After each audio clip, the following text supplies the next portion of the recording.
Dans un village appelé Edédé, il y avait beaucoup de belles femmes. Le village était connu pour ses belles femmes, qui étaient très fortes et pouvaient avoir beaucoup d'enfants. Tous ceux qui y vivaient en étaient fiers.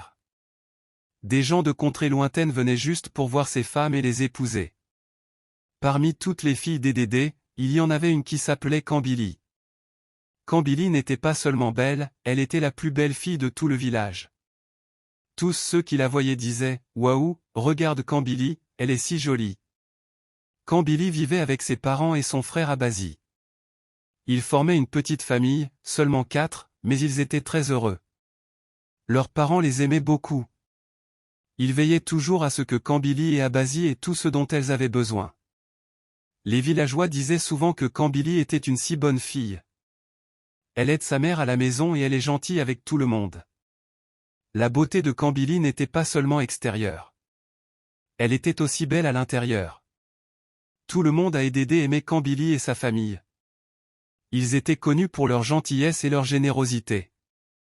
La vie à Edédé était simple et paisible. Le soleil brillait toujours fort. Les oiseaux chantaient de douces chansons et les arbres étaient couverts de fruits. Kambili et sa famille profitaient de chaque instant passé ensemble et ils étaient heureux dans leur petit village. Un jour, quelque chose de très triste s'est produit dans le village d'Edédé. Les parents de Kambili et Abazi, qui les aimaient tant, sont décédés. Ce fut un moment très triste pour Kambili et Abazi. Ils étaient encore jeunes et ne savaient pas quoi faire sans leurs parents. La maison qui était autrefois remplie de rire est devenue silencieuse. La joie dans leur cœur a été remplacée par la tristesse. Kambili et Abazi devaient être forts. Ils n'avaient personne d'autre pour prendre soin d'eux, alors ils décidèrent de prendre soin l'un de l'autre. Chaque jour, ils travailleraient dur. Kambili allait au marché pour vendre des fruits et des légumes et Abazi aidait les agriculteurs dans les fermes. Ils faisaient tout ce qu'ils pouvaient pour avoir de quoi manger et des vêtements à porter. Même si la vie était désormais plus difficile sans leurs parents, Kambili et Abazi se sont rapprochés encore plus. Ils partageaient tous de la nourriture à leurs soucis. Ils s'asseyaient sous le grand arbre à la fin de la journée, discutant de leurs rêves et de la façon dont ils rendraient leurs parents fiers.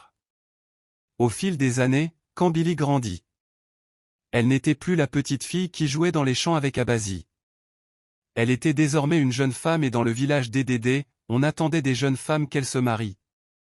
La plupart des filles du village se mariaient à 18 ans, mais Kambili avait déjà 25 ans et elle n'avait encore épousé personne.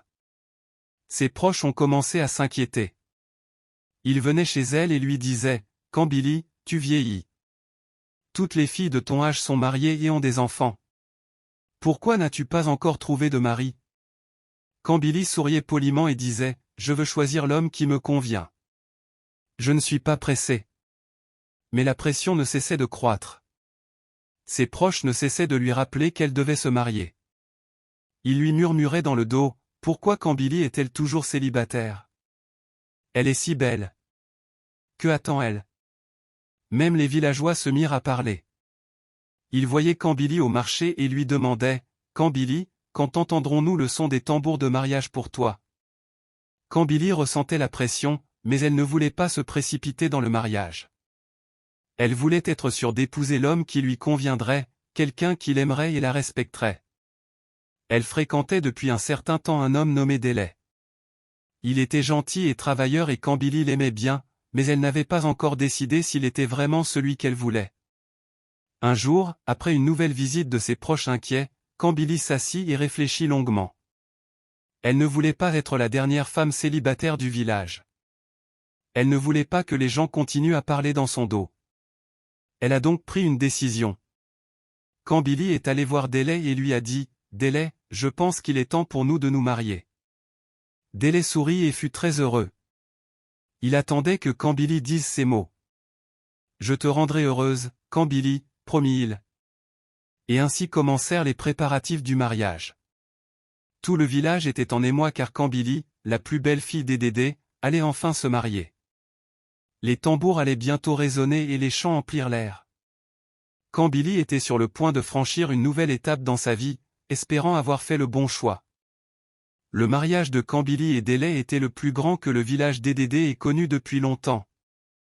Les tambours battaient fort, les chansons étaient douces et tout le monde dansait de joie. Tout le village est venu célébrer le grand jour de Kambili. Les gens murmuraient, Kambili va enfin se marier. C'était une journée pleine de bonheur et d'excitation. Après le mariage, Kambili a emménagé chez Délé et sa famille. Elle était déterminée à être la meilleure épouse possible. Chaque matin, Kambili se levait tôt pour aller chercher de l'eau et préparer à manger pour la famille. Elle nettoyait la maison jusqu'à ce qu'elle soit étincelante et aidait la mère de Délé dans tout ce dont elle avait besoin. La famille de Délé était ravie de Kambili. La mère de Délé disait, « Kambili, tu es une si bonne épouse. Nous avons de la chance de t'avoir. » Kambili souriait, fière d'elle. Mais, au fil du temps, quelque chose commença à inquiéter la mère de Délé. 2 ans s'étaient écoulés depuis le mariage et Kambili n'avait toujours pas eu d'enfant. À Edédé, les enfants étaient très importants et une femme devait en avoir peu de temps après le mariage. La mère de Délé commença à s'inquiéter et à se demander pourquoi Kambili n'était pas tombée enceinte.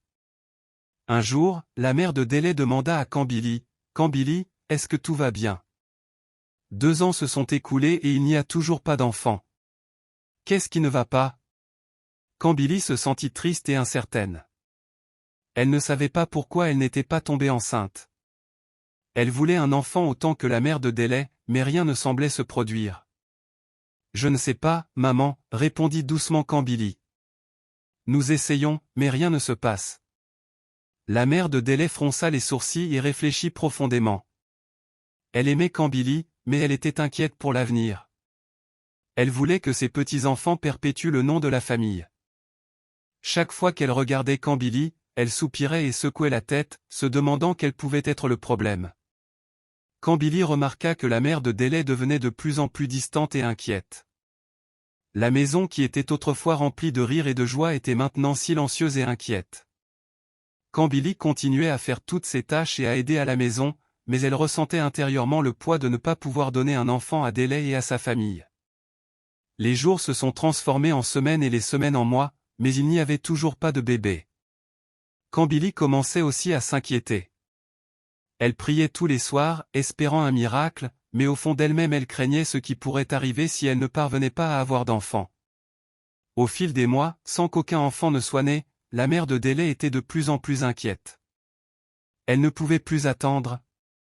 Elle avait besoin de savoir si le problème venait de Kambili ou de Délé. Elle a donc élaboré un plan secret. Un jour, alors que Kambili était absent, la mère de Délé a fait venir une autre femme chez eux. Cette femme était jeune et belle et la mère de Délé l'avait choisie parce qu'elle était sûre qu'elle pourrait avoir un enfant. Elle a parlé à Délé en privé et lui a dit, « Mon fils, je veux que tu restes avec cette femme juste un petit moment. Nous devons savoir si tu peux avoir un enfant. » Délé fut surpris et ne savait pas quoi dire, mais il avait confiance en sa mère. À contre-ségur, il accepta son plan. Quelques semaines plus tard, la femme revint avec des nouvelles. Elle était enceinte. Délé était sous le choc et sa mère était ravie. Il était clair maintenant que Délé n'était pas le problème. Quand Kambili est rentrée chez elle, elle a senti que quelque chose avait changé. L'air était lourd de tension. La mère de Délé l'a prise à part et lui a dit, « Kambili, il est temps pour toi de partir. Tu ne peux pas avoir d'enfant et cela signifie que tu ne peux pas rester ici en tant qu'épouse de mon fils. Il n'y a pas de place dans cette maison pour une femme qui ne peut pas nous donner d'enfant. » Le cœur de Kambili s'est brisé en 1000 morceaux. Elle se sentait honteuse et impuissante. Elle avait fait de son mieux, mais cela n'avait pas suffi. Les larmes aux yeux, Kambili a fait ses bagages et a quitté la maison qui avait été sa demeure pendant les 2 dernières années. Elle retourna lentement à la maison de son frère Abassi, sentant le poids de la honte peser sur ses épaules.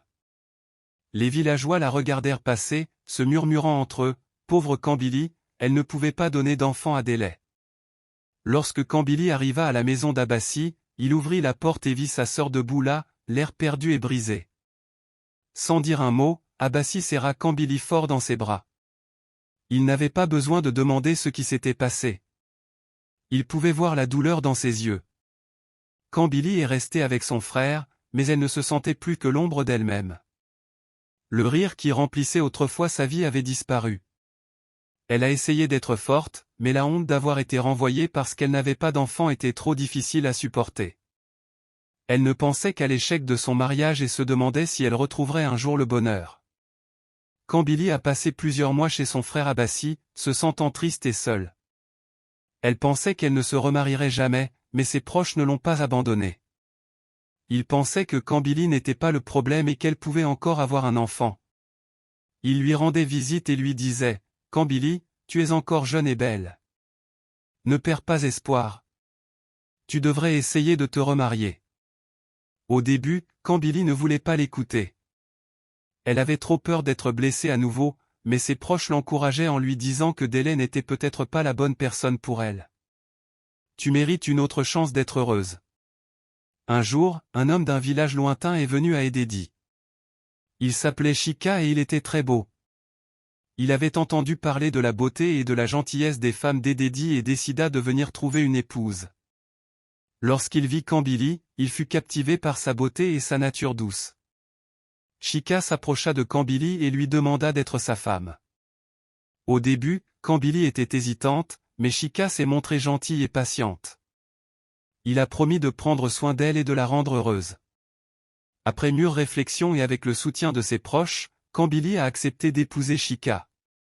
Ils eurent un mariage simple mais joyeux, et Billy déménagea dans le village de Chika, espérant un nouveau départ. Dans le village de Chika, Billy fit de son mieux pour être une bonne épouse, comme elle l'avait fait auparavant. Elle aidait à la maison, préparait de délicieux repas et traitait les parents de Chika avec respect. Les parents de Chika étaient ravis de sa présence et disaient souvent « Billy est une épouse merveilleuse. Nous avons de la chance de l'avoir dans notre famille. » Mais au fil des mois, la même inquiétude a commencé à s'installer dans leur foyer. Un an s'était écoulé et il n'y avait toujours pas d'enfant. Chika commençait à s'inquiéter.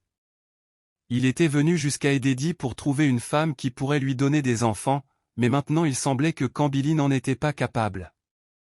Un soir, Chika s'est assise avec Billy et lui a dit « Billy, cela fait 1 an et nous n'avons toujours pas d'enfant. Je suis très inquiète. J'ai besoin d'une famille. Et sans enfant, notre mariage semble vide. » Le cœur de Billy se serra. Elle avait redouté ce moment, et maintenant, il se reproduisait. Elle ne savait pas quoi dire. Elle essaya de retenir ses larmes en répondant « Chika, je fais de mon mieux, mais je ne sais pas pourquoi cela arrive. » Chika soupira profondément et dit « Je suis désolé, Billy, mais je ne peux plus attendre. J'ai besoin d'avoir des enfants, et si tu ne peux pas me les donner, alors je dois trouver quelqu'un qui le pourra. » C'est ainsi que Chika a pris la décision difficile d'envoyer Billy ailleurs. Le cœur lourd, Billy a de nouveau fait ses bagages et a quitté le foyer qu'elle avait tant essayé de faire sien.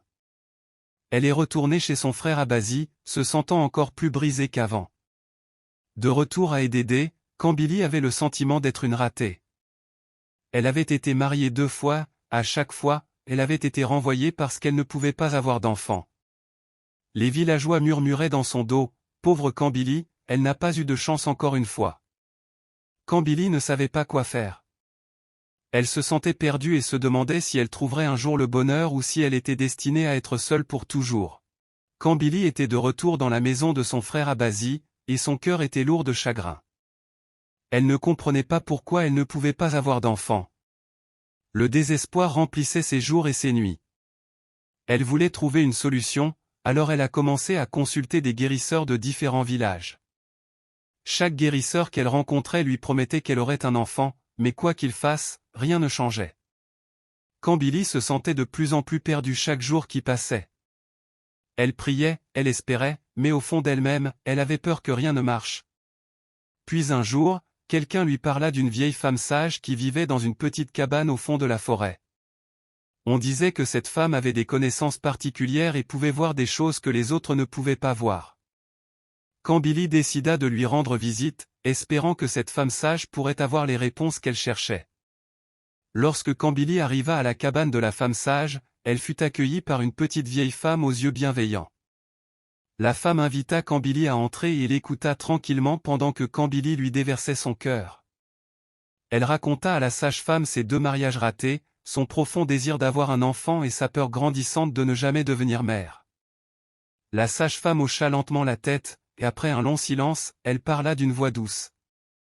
Kambili, ton combat n'est pas dû à ce que tu as fait. Il y a bien longtemps, quand tu n'étais qu'une petite fille, tes parents ont fait quelque chose pour te protéger. Kambili regarda la femme sage, confuse. Que veux-tu dire, demanda-t-elle. La femme sage continua, tes parents étaient très inquiets qu'à cause de ta beauté, tu puisses avoir des ennuis et tomber enceinte avant ton mariage. Ils ont donc verrouillé ton utérus avec un sort puissant pour te protéger. Ils pensaient ainsi protéger ton avenir. Les yeux de Kambili s'écarquillèrent sous le choc. Tu as verrouillé mon utérus? C'est pour ça que je ne peux pas avoir d'enfant, demanda-t-elle, la voix tremblante. La femme sage hocha la tête. Oui, Kambili. Le verrou qui se trouve sur ton utérus t'a empêché de tomber enceinte, mais il existe un moyen de le déverrouiller. Kambili se pencha en avant, désespéré d'entendre la solution. Dis-moi, s'il te plaît, que dois-je faire? Supplia-t-elle. La femme sage hésita un instant avant de reprendre la parole. La serrure ne peut être brisée que si tu couches avec quelqu'un qui partage ton sang. Tes parents n'avaient pas prévu ça, mais le sort qu'ils ont utilisé était très puissant. La seule personne qui peut ouvrir ton utérus est ton frère, Abazi. Kambili sentit son cœur s'arrêter. Mon frère? Murmura-t-elle, incrédule. L'idée était choquante, impensable. Il doit y avoir un autre moyen, s'écria-t-elle. La femme sage secoua tristement la tête. J'ai bien peur que non, Kambili. Le sort est puissant, et c'est seulement en partageant le sang de cette façon que le verrou peut être brisé. Kambili resta assise en silence, l'esprit en ébullition. Elle ne pouvait pas imaginer faire une telle chose, mais l'idée de ne jamais avoir d'enfant était trop difficile à supporter. Elle se sentait piégée, déchirée entre le désir de devenir mère et l'horreur de ce qu'elle devrait faire pour y parvenir. La femme sage vit la douleur dans les yeux de Kambili et dit doucement, « Je sais que c'est difficile, Kambili. Tu dois réfléchir attentivement avant de prendre une décision, mais sache que c'est la vérité. » Kambili quitta la hutte de la femme sage, le cœur lourd du fardeau de ce qu'elle avait appris. Elle ne savait pas quoi faire. Le chemin qui l'attendait était sombre et semé d'embûches. En rentrant chez son frère, elle savait que sa vie ne serait plus jamais la même. Kambili rentra chez elle après avoir quitté la hutte de la sage-femme, l'esprit en ébullition. L'idée de coucher avec son frère, Abazi, pour ouvrir son utérus était quelque chose qu'elle ne pouvait accepter. Cela lui semblait mal, mais la peur de ne jamais avoir d'enfant la hantait. Elle a cherché d'autres guérisseurs, espérant une solution différente, mais rien n'a fonctionné. Désespérée, Kambili a contracté 2 autres mariages, mais ils se sont tous terminés de la même manière, sans enfant, et son mari l'a renvoyée. Les villageois ont murmuré que Kambili était maudite. Les ragots incessants pesaient lourdement sur Kambili. Elle avait 35 ans et son rêve de devenir mère semblait impossible. Les paroles de la femme sage résonnaient dans son esprit, devenant de plus en plus fortes chaque jour. Mais comment pouvait-elle demander à Abazi, son frère et protecteur, de faire une telle chose? Kambili se débattait avec ce dilemme, se sentant coincé entre son désir d'enfant et l'horreur de ce qu'il faudrait pour y parvenir. Au fil du temps, son désespoir grandissait et elle savait qu'elle devait bientôt prendre une décision, même si cela changerait sa vie pour toujours. Après de nombreux chagrins d'amour, Kambili avait presque perdu l'espoir de trouver le bonheur. Elle rencontra alors Doku, un homme riche de la ville. Doku, à la recherche d'une femme qui pourrait lui donner de nombreux enfants, fut attiré par la beauté et la grâce de Kambili, sans se douter de ses difficultés. Kambili fut flattée par l'attention de Doku, mais la peur la rongeait. Elle savait qu'il voulait des enfants et elle ne pouvait pas lui en donner.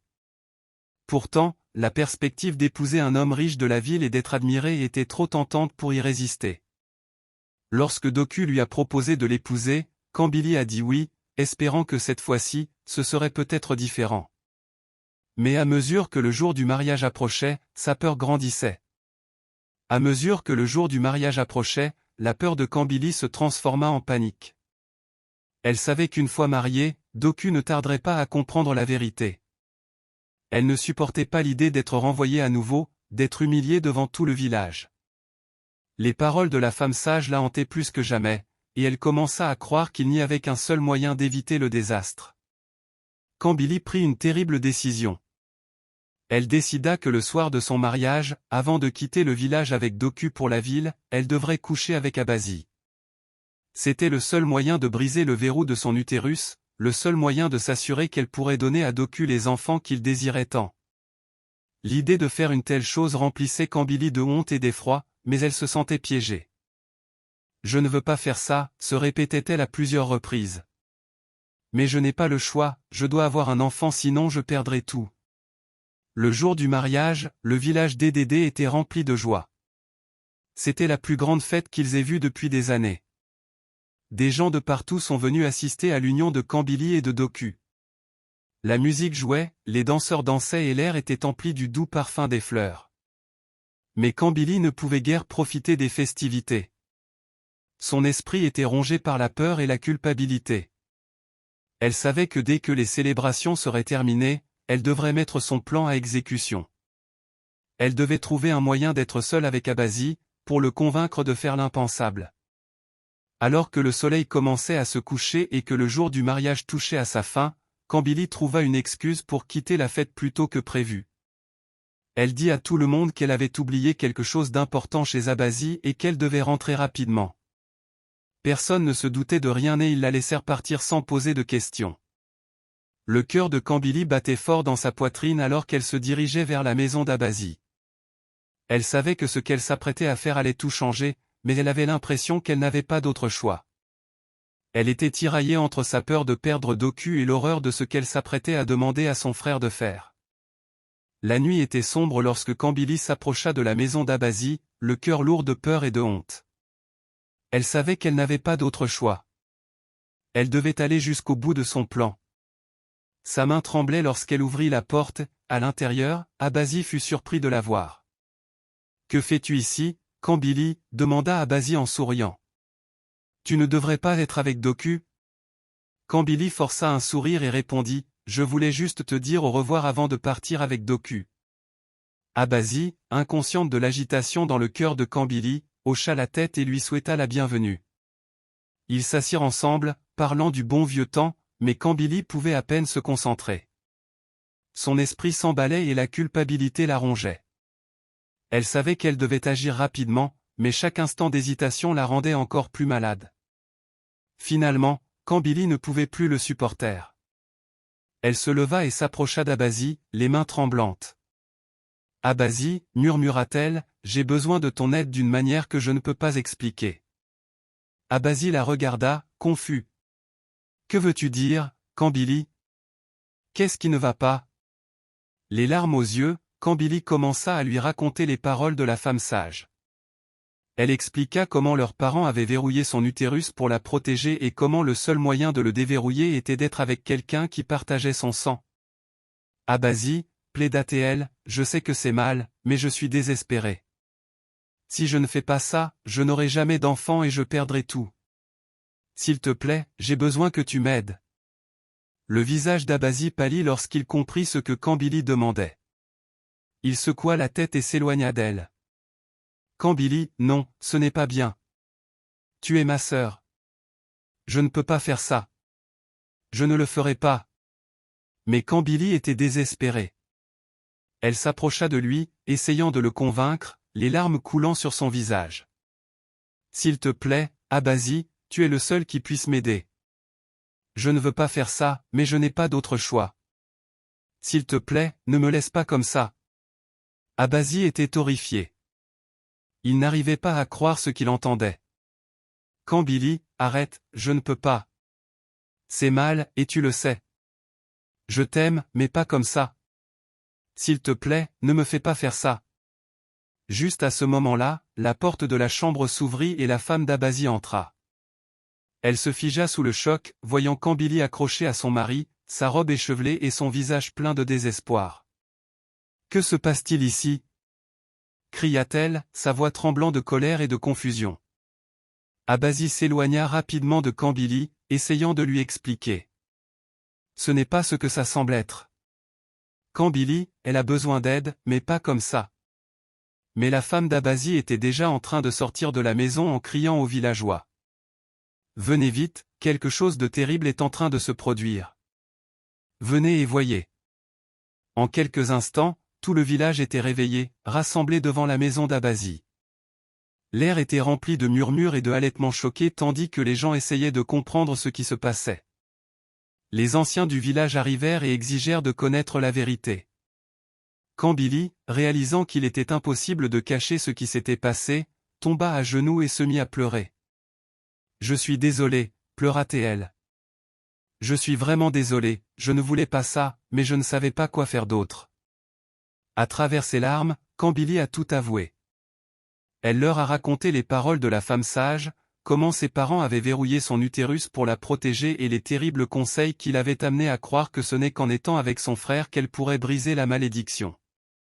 Elle avoua avoir menti à Doku, prétendant pouvoir lui donner des enfants, alors qu'elle connaissait la vérité. Les villageois écoutèrent dans un silence stupéfait, leurs visages emplis de pitié, de colère et de tristesse. Ils n'arrivaient pas à croire ce qu'ils entendaient.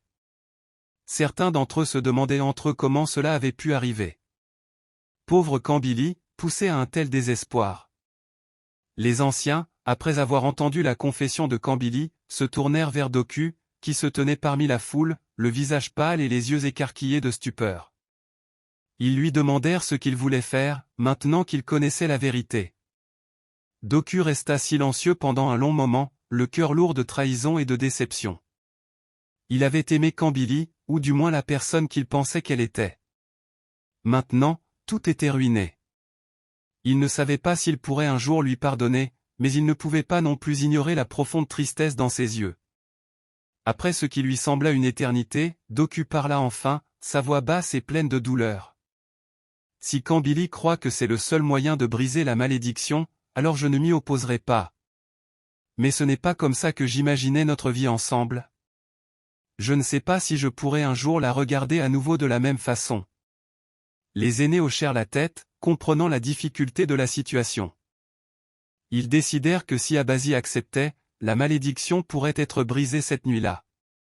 Mais ils savaient aussi que les actions de Kambili avaient déjà causé une blessure profonde dans le village, une blessure qui mettrait longtemps à cicatriser. Abasie, le cœur déchiré par ce qui s'était passé, regarda Kambili avec des larmes dans les yeux. Il aimait sa sœur, mais il n'aurait jamais imaginé que leur lien serait mis à rude épreuve de façon aussi terrible. Après un long moment, il finit par accepter, même si cela lui brisa le cœur. Cette nuit-là, avant que Kambili ne parte pour la ville avec Doku, elle et Abasie firent le nécessaire pour briser la malédiction. Ce fut une nuit pleine de tristesse et de honte, et bien que la malédiction ait été levée, le souvenir de cette nuit les hantera tous les deux pour toujours. Une fois la nuit terminée, Abasie quitta la hutte, incapable de supporter le poids de ce qui s'était passé. Le lendemain matin, il fit ses bagages, et avec sa femme à ses côtés, quitta le village d'Edede, pour ne jamais y revenir. Kambili, libérée de la malédiction, partit avec Doku en ville. Mais elle emporta avec elle le souvenir de cette nuit-là et le prix élevé qu'elle avait payé pour réaliser son souhait le plus cher. Peu de temps après que Kambili et Doku eurent emménagé en ville, Kambili découvrit qu'elle était enceinte et la nouvelle lui apporta joie et soulagement. Elle a donné naissance à une belle petite fille, Abik, prénommée en l'honneur de son frère, Abasie. Bien qu'Abik soit l'enfant d'Abasie, Doku l'a accepté comme la sienne et leur famille s'est agrandie avec la naissance de jumeaux, un garçon et une fille. Kambili et Doku ont construit une vie heureuse, remplie d'amour et de rire. Ils étaient connus pour leur gentillesse et leur foyer était toujours accueillant. Les villageois d'Edede étaient heureux d'apprendre que Kambili avait enfin trouvé la paix.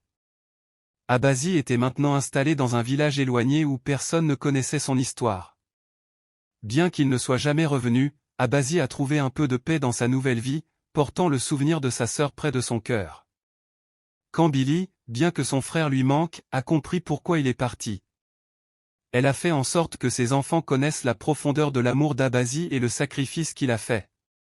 Au final, Kambili et Doku vécurent heureux, entourés de leurs enfants, tandis qu'Abasie, au loin, trouvait du réconfort dans sa vie tranquille, sachant qu'il avait contribué au bonheur de Kambili. J'espère que vous avez apprécié l'histoire. Si c'est le cas, n'hésitez pas à aimer la vidéo, à la partager avec votre famille et vos amis, à la commenter et n'oubliez pas de vous abonner à la chaîne et d'activer la cloche de notification pour découvrir d'autres histoires enchanteresses comme celle-ci. Au revoir.